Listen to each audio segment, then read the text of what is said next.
şanlı bayrağım. Yurdumun en büyük bayramı bugün. Ufuklar gül açsın, gülsün toprağım. Yurdumun en büyük bayramı bugün. Ağaçlar bezensin, dallar süslensin, bahçeler donansın, güller süslensin. Adının açtığı yollar süslensin. Yurdumun en büyük bayramı bugün.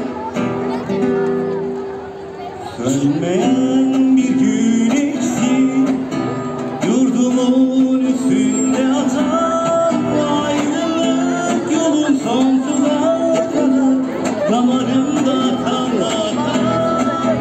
Aydınlık yolun sonsuza kadar damarımda kanlar. Yurt için savaşmak bir şanlı durum. Yaşamak duygusu her şeyden üstün.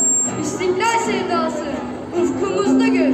Yurdumun en büyük bayramı bugün. Tarihe sığmayan şanlar Türk'ündür. Ölümden korkmayan canlar Türk'ündür. Bayrağa renk veren kanlar Türk'ündür. Yurdumun en büyük bayramı bugün. Eğilmezdim dik başımla, gönül verdim hürriyete. Türkiye yaraşan gücüne bağlıyım cumhuriyete.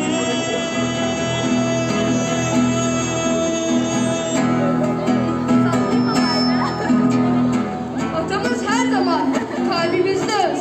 Ülkümüz uğrunda ölmek ahtımız. Şölenler kurulsun, içilsin kımız. Yurdumun en büyük bayramı bugün. Kanını toprağa katanımız var. Bayrağın altında yatanımız var. Destanlar kaynağı vatanımız var. Yurdumun en büyük bayramı bugün.